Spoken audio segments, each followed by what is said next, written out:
Chaos has been central to my life over the last few years. You see, I have kids. I have two little boys, two toddlers at home, Albert and Kramer, ages 3 and 5. So I think it goes without saying that I am well acquainted with chaos.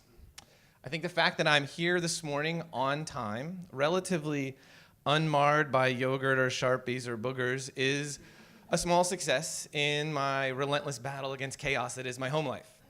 But that's not what I'm here to talk about this morning, actually. I love my boys. I love to talk about them. But I don't think I have anything too profound or insightful to say about the chaos that is child rearing. And there's probably a lot of people in this room that could give a 20-minute talk about that subject. So what I would like to talk about today is the thing that I maybe do have a little bit of insight into, and that's my understanding of chaos that I've gained through my job as a teacher. I've been teaching now for 13 years, and I teach primarily math, physics, and science. And those subjects do have a unique definition of and a unique relationship to chaos. And not just those subjects, but teaching in general, I think, can be well informed through the lens of chaos. And that's a little bit what I want to talk about today. Before I begin, as a teacher, I would have a hard time standing in front of a group of people like this without trying to drop a little bit of knowledge. So buckle up. Here's your quick history/physics lesson for the day. So, if you remember, there's probably at some point in your educational past, I think it's relatively universal that we all studied Greek mythology at some point. I think some point we learned about the big Greek gods. We learned about Zeus. We learned about Hera and Poseidon and these guys. If you remember back, these were the gods that had dominion over the earth. These were the gods that were control of our experiences in our life here on planet Earth. So we had Zeus, who was control of the weather and the thunder and lightning. You had Poseidon, who controlled the seas and the floods and the rivers and the droughts even. And Demeter was the god of agriculture and the harvest, and we even had Hades, the god of the underworld. So our life here on Earth was kind of controlled, and our experience was through these gods. But before that, like just about every civilization that has ever lived on this planet, before that, the Greeks also had a story for what came before, what preceded creation. Chaos is part of that story. Chaos was actually the first primordial deity. And so chaos was actually the void or the abyss that came before everything else. And I think it's interesting to note that the Greeks had a word for disorder and disruption. Chaos actually just meant void. But it's understandable to think it's understandable that the word that meant void eventually came to be chaos and confusion the way we understand it today, because we're not typically comfortable with things that don't have clear form, that can't be really well defined or have clear boundaries. And so that's how that word has evolved today to mean disorder. It's just really come from the discomfort that we typically have from things that aren't clearly defined. Okay, so the Greeks gave us the stories of the gods, and it's important also to note that these stories were not entertainment. They were not making up stories like we make up Game of Thrones. These stories were told in a way actually to rein in the chaos. These stories are how the Greeks understood their world. We live in a confusing and uncertain world, and we often make up stories to help us make sense of it, to rein in the chaos. That's where we get Greek mythology. But that's not the only tool the Greeks had to help them understand the world. The Greeks were astute observers of the natural world. And so, in fact, the guy that we often call the father of modern science, a guy named Democritus, he was a Greek philosopher and lived over 400 years BC. And Democritus is particularly known for developing atomic theory. Atom is a Greek word. Atom means can't be cut. So that Greek word that's how they understood indivisible. Something indivisible is an atom. That comes from the Greek, and it comes in particular from Democritus and his idea of atomic theory. And so here's where it comes from. Here's his thinking, is that if I want to understand the universe, if I want to understand why we're here, what we're made of, if I want to understand my ultimate destiny, where we came from, a big step in that, an important part of that is going to be to understand matter, understand what we're made of. And so Democritus' idea is, okay, if you have an apple, chop that in half, you get half an apple. Chop that in half, you have a quarter of an apple. Keep going, you're going to get down to some fundamental, simple bit, and that bit, an indivisible bit, and that bit, for some reason, something about that bit at the macro scale will give rise to an apple and all of its appliness. And that's an important insight, especially for a guy without a microscope or even a magnifying glass. That's an important idea, and it actually helps set us up on the path that humans have been on ever since there have been humans. And I think there's something innately human. We like to look around the world and go, what is all this stuff? What is it made of? How did we get here? That is just an innately human pursuit, is to try to understand.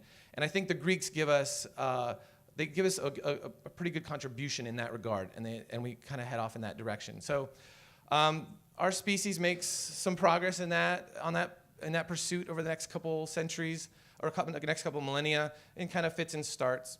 But I like to look at like the mid-1600s, where our species really finally develops the philosophy, the tools, and the methods able to do real science in order to really advance that. So there's lots of people that contributed to that. I like to look at Newton, 1686.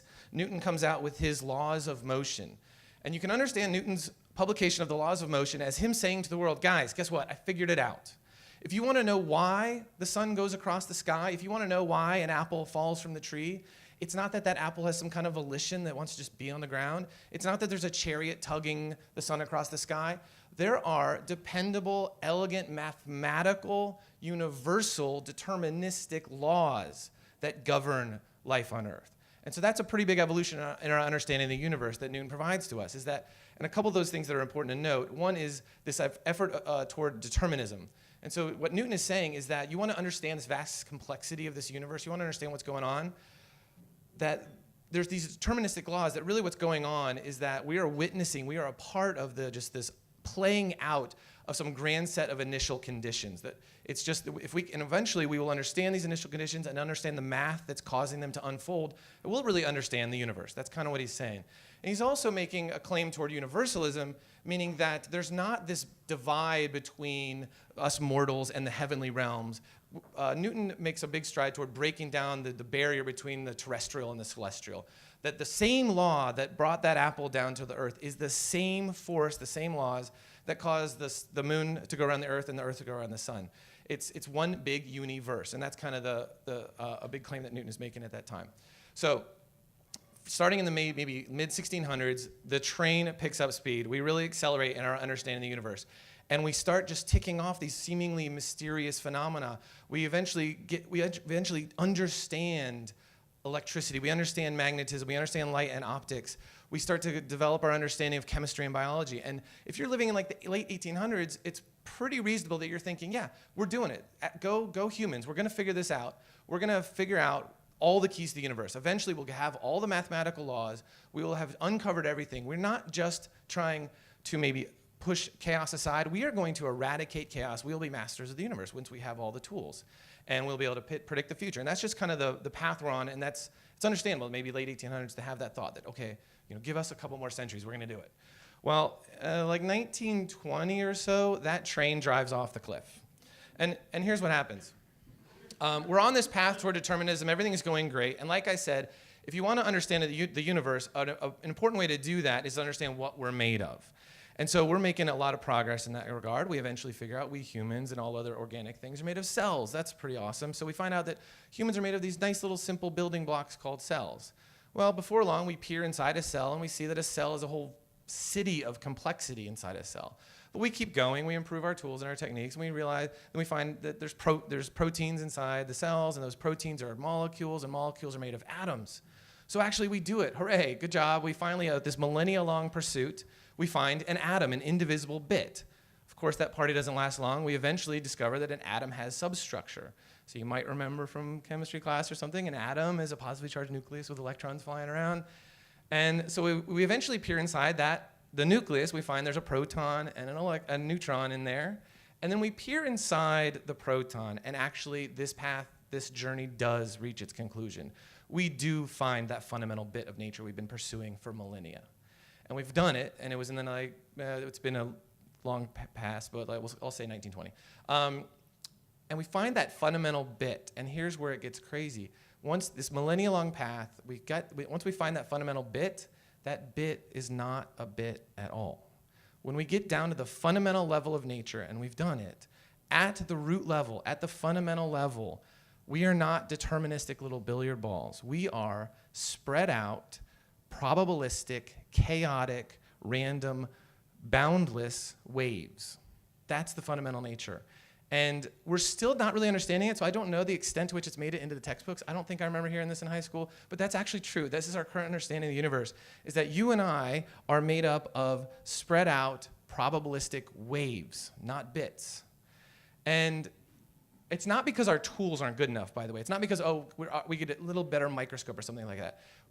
It's actually because that's the fundamental nature. We are cloudy, we are chaotic at our fundamental core, and we don't need any better tools to help us know that. So this is a story I tell my physics students all the time, and I usually try to also highlight the metaphysical implications of this, that if you and I are made of waves that are boundless and are waves of probability, then I think it's important that we maybe let go of our pursuit of absolute determinism, because it's not there. At the root level, nature is chaotic. And so I try to let my students know that if you and I are made of chaos, then it's probably a good life outlook to become more comfortable with uncertainty, more comfortable with things that don't have clear boundaries. So that's something that I've been telling my students for a long time, but it's only been in the last couple years that I've started to internalize this myself. Probably had something to do with having kids. That I've started to internalize and let it affect my outlook on life and also how I teach. So let me explain. Imagine the perfect classroom. Oh wait, that's a factory, hold on. Imagine the perfect classroom. You've got rectangular desks in perfect rows. You've got students sitting quietly and attentively in these desks. The teacher's about to give a lecture. The teacher will talk about something. The students will write everything down. The teacher's eventually gonna ask a question, hands will shoot up. Someone in the front row will get called on, they'll answer correctly, get praised, and the teacher will move on. That's a great environment. That's learning. And that's what I tried to do for the longest time. And I was terrible at it. I could not do this type of teaching. Chaos just seemed to be the natural state of my classroom. My classroom was always full of chaos. I think about my first job. Right now, I'm in my 10th year at Charlottesville High School. I think of my first year at CHS. I was teaching physics, and I was teaching my kids. I wanted them to see how you can convert elastic energy in something like a rubber band into kinetic energy and shoot projectiles.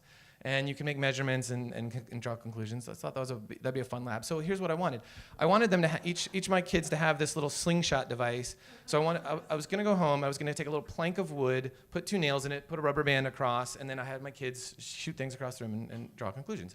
So I have 30 kids. I was gonna put them in teams of 2. So I need 15 of these things. So I go home. I'm about to start making 15 of these, and I realize, why deny my students the joy of making something like this? So I just throw everything in the car and I take it to school the next day. And the next day I give up my kids written instructions. The instructions say, get into groups of 2, figure out who in your group is least comfortable with power tools, and send them up to the front of the room. And so I had kids come up to the front of the room, and I had a big jigsaw plugged in, and they would measure a foot of wood, and they would cut it off, and then I had a few hammers. They could hammer the nails in, put the rubber band on, and start shooting stuff and start taking measurements. I thought it'd be a fun lab. One of the last groups is going, so I've got like 15 groups. One of the last groups is going. I've got a freshman girl up at the front of the room with this big jigsaw and just trying to make a straight line, and it's bouncing all over the place, and it's making a lot of noise. There's sawdust flying. And that's when my supervising administrator walks in. And so that's the scene he walks into.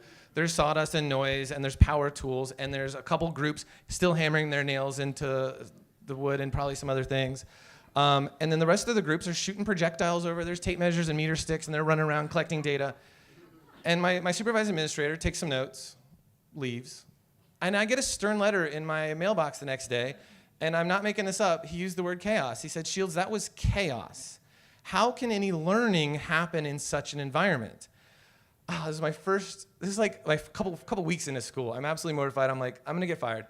So I decided then and there, I'm gonna redouble my efforts. I am going to rid my classroom of chaos. I'm gonna get back to these nice, orderly, straight rows, and I'm gonna be a good teacher, and I'm gonna rid my classroom of chaos. That lasts like half of the first period of the next day before I feel the chaos just coming back in. It's just, I guess that's just the natural state of my classroom. And so I really tried. I kind of battled against the chaos for a few more years, but it just never seemed to work. So one summer I went home and I decided I'm gonna rewrite my curriculum. And by the way, I should mention, teachers work over the summer. We don't have summers off. That's when the good teachers are writing curriculum and rewriting curriculum and refining curriculum. And I should also mention that teaching is absolutely a creative endeavor.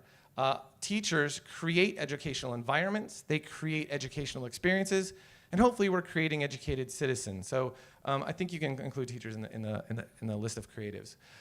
So I go home this summer, a few summers ago, and I decide I'm gonna rewrite my curriculum. And the goal I set out for myself is, can I write curriculum that doesn't battle against the chaos and try to marginalize it? It actually invites it in and is actually centered on the chaos and maybe even feeds off it. That's my goal. That's the goal I give myself. And the reason I had a hunch that this might work, because I had seen it. In my most chaotic classes, I had seen learning happen. So despite what that administrator had said, I had seen that chaos can be a fuel for learning. And so that was the goal I set myself out that summer, to rewrite my curriculum. Came back to school with this kind of chaotic curriculum, and I kind of want to finish by sharing with you some of the things that I've seen in my chaotic classroom over the last couple of years. First of all, I should mention that chaos and safety are not mutually exclusive. That you can have a chaotic classroom and safety. In fact, as an educator, I know full well that learning doesn't happen without safety. If kids don't feel safe, that's a primary human thing, and so they won't learn very well. But I think about riding a bike. When you learn how to ride a bike, first of all, you don't learn how to ride a bike by reading a textbook or listening to a lecture. You learn how to ride a bike by getting on a bike. And the first time you get on a bike, it's chaotic, it's scary, there's risk, there's danger, you're wobbly, you're uncertain, but hopefully there's some safety there. Hopefully you're wearing a helmet, maybe you've got training wheels, maybe you have somebody spotting you. And that's where real learning happens. You are stretched, you're challenged, but there's safety there as well. And so one of the things I've seen in my classroom over the last couple years as I've invited chaos into the classroom is that a chaotic classroom can be a lot more equitable.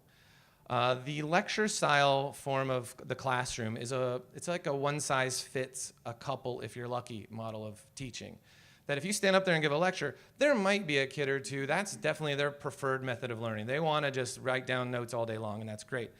That's probably not the most equitable way to do it. So in a chaotic classroom, here's what I've been doing the last couple of years. I embed my content, I embed my learning objectives in a mess of chaos, and then I invite my students in to engage with that content in a way that works for them. And so I can have different kids doing different things at different paces, all engaging with the content, but it's much more equitable. The kids are doing it at a pace and in a method that works for them. And so I've kind of removed myself as the fount of knowledge in the front of the room.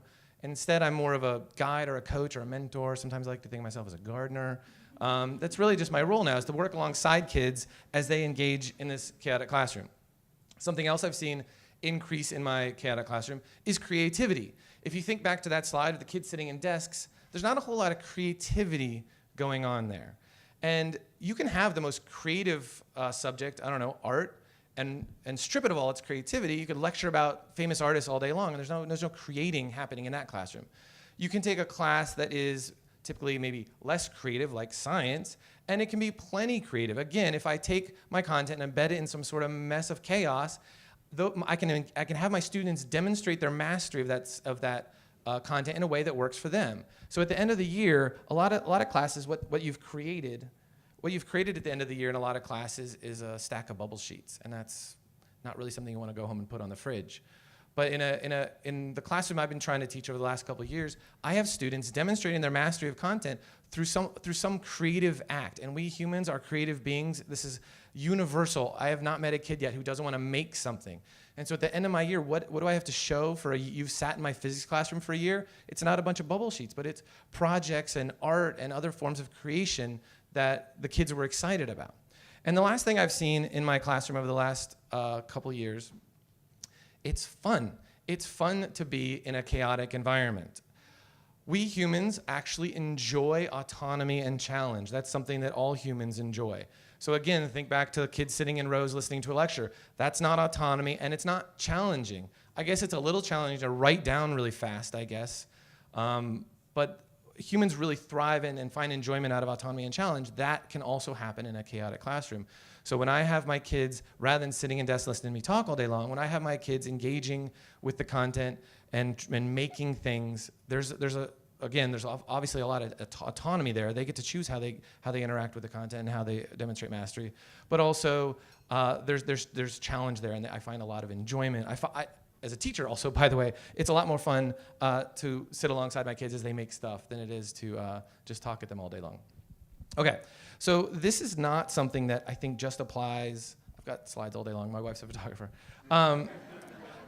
This is not just something that applies to us teachers and in the school environment. This actually applies to all of us. And so in closing, I just want to mention that we humans are the physical manifestation of disorder made into order. Our brains are wired to make meaning and make wisdom out of chaos.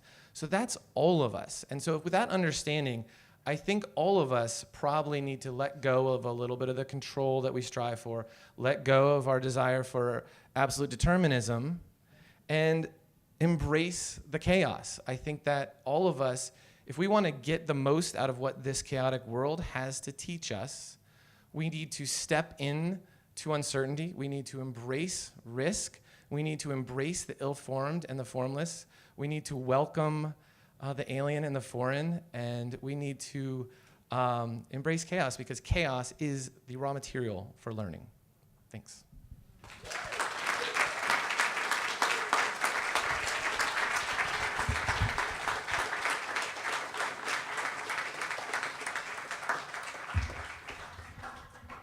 So we have some time for questions. If you have any questions, I'll start. First question is, you've had a lot of success with chaos in the classroom. Have you found that that's influenced other teachers and other teaching styles at CHS or at other schools? Great question, and I guess I don't need to repeat it. You were on the mic. Okay. Yes. Through a couple methods, through a couple avenues, I think. One, my classroom, which I guess you saw in a couple of those slides, I was fortunate enough to be able to design my own classroom a few years ago, and it's completely open. Intentionally, there's no wall. Like the rest of CHS was built in the 70s. The rest of CHS is pretty much like brick boxes, and they're very closed off, and I think teachers often have a very insular experience at school. My classroom is all either open or glass, and intentionally there's no place to lecture. And so I can't even, if I wanted to, resort back to my old moments of teaching. And so it's very open, and so teachers just walking in the hall see it. And I end up getting in conversations with teachers like, how does that work? How do you teach in a classroom without a PowerPoint? And so through the visibility of my classroom, I've been able to see other teachers engage. And then the last couple months, I've been active actually in just emailing schools and going, hey, you should try this. It's pretty fun. Yeah. Yeah, wow, that's a great question. The question was, do I tell my students that they're in the middle of a chaotic classroom? I didn't the first year. I thought I was going to spring it on them, and that would be fun. That I just walk in one day, and there's like no desks, and there's just crap everywhere. And I realized my students are mostly like 11th and 12th graders, and they've gone through 11 or 12 years of passive learning and just being spoon-fed, and so that's what they expect. And so I just thought it'd be what a great liberating experience. Guess what? We get to do whatever we want in this class. You'd think kids would jump out of their seats for that.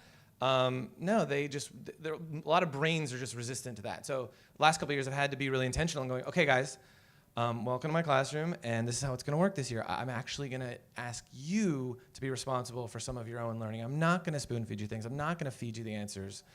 And it's, for my, I now have kids, I now have as low as 8th graders doing that, and the 8th and 9th graders, that's a year-long process of learning how to learn, because we've spent up till 9th grade teaching them the other way to learn.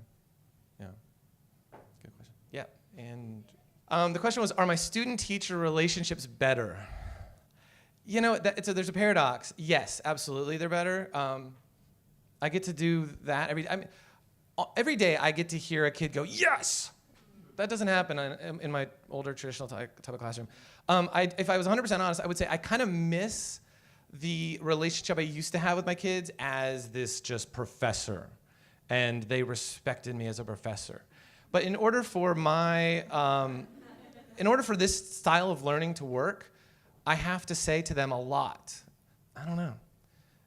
Let's try it. Let's try to figure it out. And so I now have a more coach role with them, and so they respect me as a coach, which is great. I think at the end of the day, that's a better relationship to have. But yeah, there are days I miss them. Dr. Shields, how'd you know that?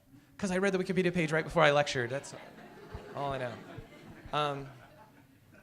Yeah. On the way back. Yeah.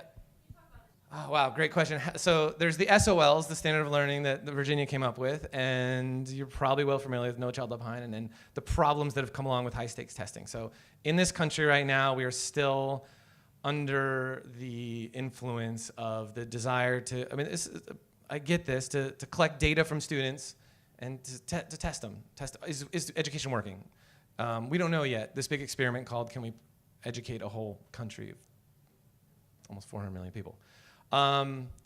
So the desire to do, so what we end up doing is we end up testing the things that are easy to test. And so we don't test creativity and teamwork. We test, can you memorize stuff? And the pendulum is swinging the other way. And I think the world of education is coming along, but it's just a big ship to steer. When I went home, I said, when I went home and worked on this curriculum, I thought I was just inventing something amazing and unique. Over the last couple of years, I have found lots of teachers, lots of schools doing this. There's now whole conferences and things like this, so I'm not the only one doing it. But it's a big ship to steer. And colleges drive a lot of what we do also. So testing and what are the colleges looking for? And so finally colleges are accepting other modes of demonstrating how smart you are. And so it used to just be like SATs and GPA, and now more schools, MIT is doing this, are accepting portfolios and YouTube videos as a way to apply to college, which I think is great. Yes, so I've now been doing this, this is like my 5th year, and I have kids that have just finished school, and I have kids that are in the first, second year. Most of them say that this has prepared them well for college. So even though college, you're going back to just sitting in a 400-person lecture, one of the things they're learning in my classroom is how to learn. And so if what happens a lot of times, I mean, I'll just speak to my own experience. My own experience in college was sitting in a 400-person lecture, not getting a whole lot out of it, finally starting my homework around midnight and just being completely lost and having no way to get through it and just turning in empty problem sets or just crying. I don't think I had Google. And so my students now, I think, are more prepared to learn and to succeed in just a broader range of challenges, I think. Yeah, the lesson plan. So the question is, lesson planning is, at least, I mean, this is why I learned it at UVA, and this is the way I usually did it, was a very methodical, logical process. So, I mean, again, teaching isn't just, it should be an intentional act. So I have to think about, who are my students? What kind of activity can I get them initially excited about the lesson? How am I going to present it in a way that is accessible? Then how am I going to assess it? Then how am I going to reteach if they didn't get it? So there's a very logic to that. I still do that, and so in fact, a little bit's of an act in my classroom. So yeah, they come in, I'm like, wow, it's crazy in here. I still go through that process just in secret of saying, okay, who are the kids in my classroom? What's going to turn them on to this subject? How can I assess that they're learning? And one of the earlier questions about assessment, that is hard. That I've had to reteach myself or just learn for the first time, actually. How do I assess learning without bubble sheets, without multiple choice tests? And so I have to come up with ways that I can grade something. And so I'm looking at a robot, and I'm like, okay, how do I know, is that an A or a B robot? I don't know. So I've had to come up with rubrics, or what they're called, lists of evaluative measures, yeah. And the way back, yeah. So the question is about and I invite chaos into the classroom. Where does order fit in? To paraphrase, I think, maybe your question. Right as I finished, I said that the way I see chaos now is the raw materials.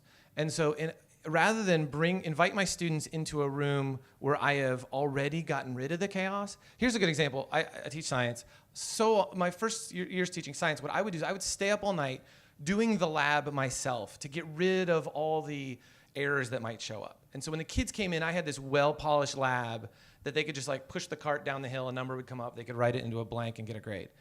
And so I was the one. Experimentation is chaotic, absolutely. So I would be the one getting all the learning because I was the one teasing and refining the experiment until there was no chaos left. And the kids would walk into a perfectly just pristine environment and get clean data. And that's not how the world works. And so now someone has to go through the process of starting with chaos as the raw material and making sense and making order out of that and making meaning out of that. Now I let the kids do that. And it's not, first of all, I get to sleep more, but also the kids I think that's where the learning happens, is staring at messy data or staring at a mess and going, what does that mean? And then letting them know that if you might not finish this period, and you might have to come back and collect more data. But I want you to engage in that process of staring at data and realizing, oh, my instrument was not plugged in or whatever it is, and then cleaning up the data and making sense of it. The kids are engaged in that process. So what they turn in is orderly, and I still expect that. So my classroom's chaotic. PDFs are nice and well formatted and Times New Roman and all that. But yeah, so that's kind of how it works in my classroom. Yeah, the question is how. So my oldest son is 5, and I don't think it's a coincidence that about 5 years ago I threw out a lot of what I know, including my desire for control, or at least my striving for control. And so, yeah, I mean, I remember those days coming home, leaving the house, having just left a house with like a 1-year-old screaming and throwing things and trying to get him to eat and changing diapers and all that, and then going to school and my brain is like, what am I doing? This is all false. Like, of course there's no control. This is all an illusion. And so just throw off my tie and just rock into the classroom. Like, come on kids, let's talk about chaos. So yeah, it absolutely was at the same time. There was something going on. My 1-year-old was teaching me to let go of control, and then I get to now teach teenagers that same lesson. So I guess it all goes back to my little boy Albert, and Kramer.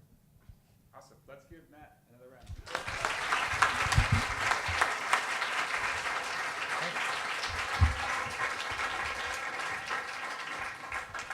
That was awesome. Thank you all for coming. Looking forward to next month, hopefully seeing you all there. And good luck with whatever you have to do today.